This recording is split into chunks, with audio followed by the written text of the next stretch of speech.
Hey guys, welcome to Simply Bitcoin, a channel that breaks down all the daily Bitcoin news, from Twitter to important updates to cringy daily fails. We have it all. Before we get started, drop us a like and don't forget to subscribe. Phil, take it away. All right, everybody. We are going to start off with Clark Moody Dashboard. Clark Moody Dashboard. All right, so block height, 645,483. We're looking at a Bitcoin price of 11,468, up from yesterday. Chain rewrite days, 544,000. The total Lightning capacity, 1,040.75 BTC. Just keeps crawling up, baby. That's awesome. Yep. Not bad, huh? Not bad at all. That's right. I love it. It's always salt to the haters on that. Exactly. Phil, is it time for the daily fail? The daily fail. You know what we got today? The daily fail. We've got the IMF. The IMF that might be considering a shitcoin. It's fantastic that it gets referred to as a shitcoin in the news. I know, right? So it's really nice. But so this is just, look, don't get me wrong. This is something that was predicted. We were even talking about these things back in 2018.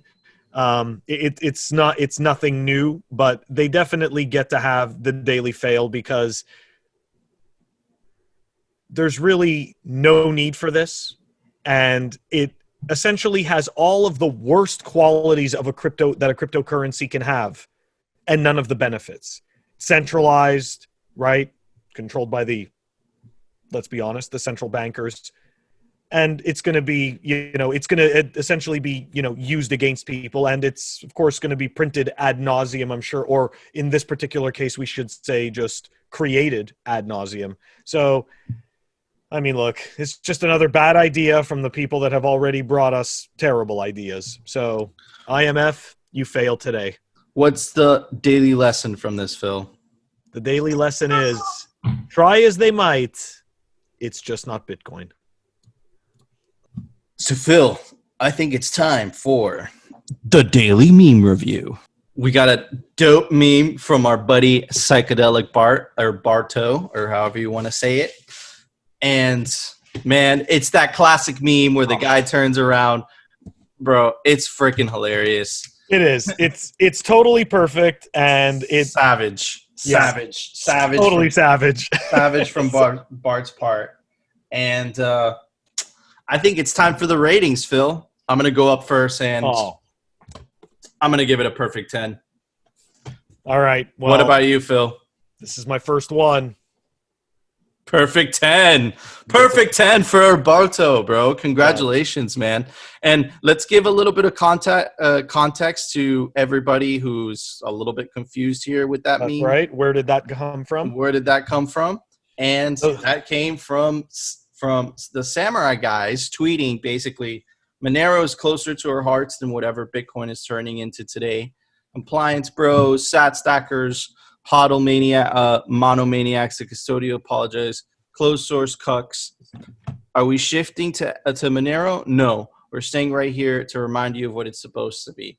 Man, what the hell is that, bro? So that's where that came from. And look, the community jumped on them, man. Oh yeah. What? Right, Rabbit wrecked. Defar wrecked. Psychedelic Bart wrecked. It wrecked. He got so angry with that. He made that meme. I'll just put it to you that way. So yeah, man. Congratulations, Psychedelic Bart, for the perfect 10. And Phil, I think it's time for the daily news, sponsored by Crypto Cloaks. What do we got? What are we taking a look at? There's so much that happened today. It was absolutely insane. I feel like there was so much drama. There was so much drama, and this is brutal. This was very sad, man. And I'll tell you a little bit. I'll tell you a story about this. Me and him we actually clashed. We actually clashed on Twitter, and it got a lot of attention because he was advocating for, kind of like this mining death spiral that the hash rate was going to say. I told him no.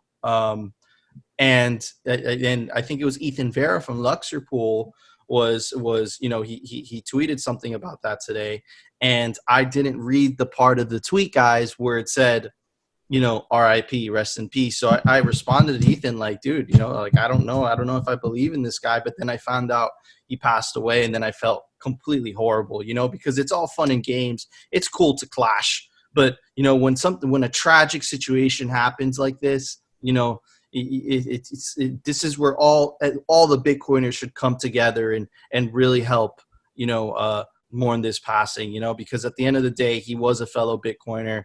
And he died so young, man. He was a year older than me. That's really sad. That's so sad. He was the CEO of Blockware Solutions, of Blockware Mining, and the manager of Blockchain Opportunity Fund.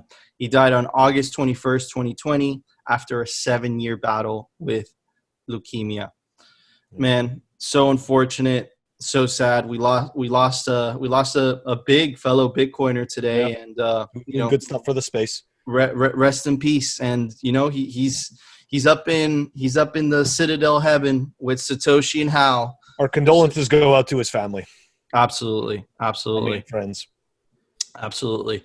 And to move on to our next piece of news, we have the darknet's largest marketplace. Basically, guys, another Silk Road. Yep. Completely disappeared. It looks like it's an exit scam. It looks like it's an exit scam. I know I shouldn't, but it does. It looks like it's an exit scam. And hey, you know what? It built up really fast and boom, just blew away. There you go. $30 million. Just there's $30 million. Speculation is mounting over the whereabouts of the site administrators, who some believe had made off with an estimated 2,638 Bitcoin. That's some Empire Market, Empire Market. So that's the name of the marketplace. Empire Market head moderator known as Seven confirmed the site was down on the darknet forum Dread late Tuesday evening. Man, this is pretty crazy, man. But at the same time, everybody that's using these types of services, because they're not kosher, they're not over the table, you have to understand that there are some risks when you decide to use these black marketplaces, right? So guys, there's really no lesson here. There's really nothing else to say. It's just, it is what it is. And it's just, this has happened so many times before. So it's just another one bites the dust. And Phil, I think it's time for our new segment. That's right. We are going to take a look at software releases. So what do we got today? Today's software releases, we've got nix-bitcoin version 0.0.13 released. They've got C-Lightning version 0.90, Spark Wallet version 0.2.16, and they did some major code refactors. Next up, for the guys who love this, I definitely love this, Bitcoin Optech number 112 was released. They are doing some discussions about routed coin swaps, Bitcoin StackExchange Q&A, LND version 0.11.0 beta, and some notable commits to popular Bitcoin infrastructure software. So that's what they're covering over there. And last but not least, we have another great product that I like a lot. RTL, which is Ride the Lightning version 0.9.0 released. They've got C-Lightning. It looks like they've added their C-Lightning integration or added to it. We've got listing UTXOs on the node, coin selection on opening the channels, coin selection on on-chain withdrawals, and Keysend payments. Dude, we're gonna put a link in the description. We'll always put a link down in the description. But sorry to interrupt you, Phil, but that's pretty huge, man. That RTL release is pretty. That's a pretty big deal. I'm really looking forward to it. RTL has come such a long way, and they are really good at taking feedback. Absolutely. And working with it and adding it right in as soon as they can. Definitely. So, Props to Phil, tell me about your podcast, Yeah. man. I was so excited to hear about it earlier. All right. Well, this week I'm dropping the podcast with Sawala. That's going to be on the Fun with Bitcoin podcast. Check it out. Dude, awesome. I love Swalla. I'm looking forward to that. Guys, go check that out on the Fun with Bitcoin podcast. All right, everybody. Don't forget to like and subscribe. Tune in tomorrow if you want simply Bitcoin and no shit coins.